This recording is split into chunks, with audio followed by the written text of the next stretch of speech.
काम की बातें पार्ट 3। किसान भाइयों के साथ एक सबसे बड़ी समस्या आती है। उन किसान परिवार के वो लोग जो बिजनेस करने के लिए बाहर गए हैं या नौकरी के लिए बाहर गए हैं, पीछे उनकी बंटवारा युक्त जमीन पीछे अपने खेतों में गांव में पड़ी है। वो अपनी जमीन को बोने के लिए अपने भाइयों और रिश्तेदारों को देते हैं। धीरे धीरे ऐसा आता, धीरे धीरे विवाद उत्पन्न होता है जब वो व्यक्ति अपने बिजनेस से वापस गांव की तरफ लौटता है या उनके बच्चे लौटते हैं या सर्विस खत्म होने के बाद अपने घर पे लौटता है और अपनी किसानी कार्य को करने का प्रयास करता है, तो वहां से शुरुआत होती है विवाद की।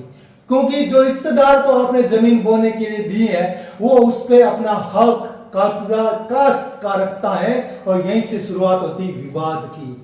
ज्यादातर विवाद आपने देखा होगा कि दूर बैठा है, जैसे ही अपनी जमीन को लेने के लिए प्रयास करता है वो कहता है मेरी जमीन है। चाहे बहनें कहती हैं कि भाई जमीन नहीं दे रहा है, काका कह रहा है कि भतीजा जमीन नहीं दे रहा है, मामा कह रहा है कि भांजा जमीन नहीं दे रहा। ये विवाद शुरुआत होती है, आपकी जमीन आपके नाम पे है, लेकिन विवाद होता है जैसे ही आप खेती से, जैसे ही आप बिजनेस से आते हो, सर्विस से आते हो, अपना हक अधिकार रखने का बात करते हो, तो वो जो बोता है जिससे वो पैदावार उत्पन्न करता है, उसकी पैदावार धीमे धीमे सोचता है कि मेरी पैदावार कम हो जाए। ये कहां से आ गया, मेरी जमीन मेरा इतना साल से मैं बो रहा हूं, ये व्यक्ति खाएगा।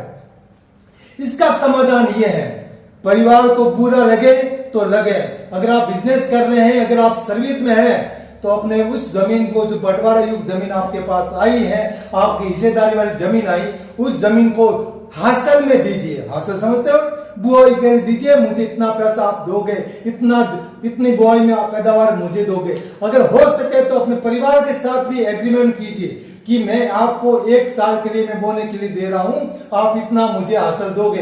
हो सके तो परिवार के साथ न हो किसी और पड़ोसी को दीजिए। हर साल चेंज करते रहिए, तभी आपकी जमीन सुरक्षित रहेगी। अदरवाइज जिसको आप लंबे समय तक आप देते हैं वो जमीन पे अपना हक अधिकार रखता है।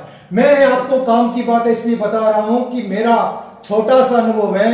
एज ए सहायक कलेक्टर के तौर पर मेरे पास जो विवाद आते हैं, उस विवाद की जो तय है वो यही है कि हम जमीन को जब छोड़ के चले जाते हैं, हमारे रिश्तेदार उसको बोते हैं, जब हम जमीन पर वापस आने के लिए खेती करने का प्रयास करते हैं, वो रिश्तेदार हमें कहता आप कहां से आए, आपका कब्जा कास्त नहीं है, मैं बो रहा हूं, आपका हक होगा तो होगा। तो मेरा निवेदन है, काम की बात है 3 में, इस सलाह को आप मानिए, हासिल भी दीजिए, एग्रीमेंट पे दीजिए, लिखित करार के साथ दीजिए, ताकि आपकी जमीन बची रहेगी। बिजनेस के बाद आओगे तो भी आप अच्छे से किसानी कर पाओगे और अपनी सर्विस कंप्लीट करने के बाद अपने सुखद भविष्य को कल्पना करते, अपने खेतों की बयानों के बीच में अपने जीवन बिताना चाहते हो, तब किसी प्रकार का विवाद ना होकर आप चैन और सुकून के साथ अपनी खेती कर पाएंगे। काम की बात है पार्ट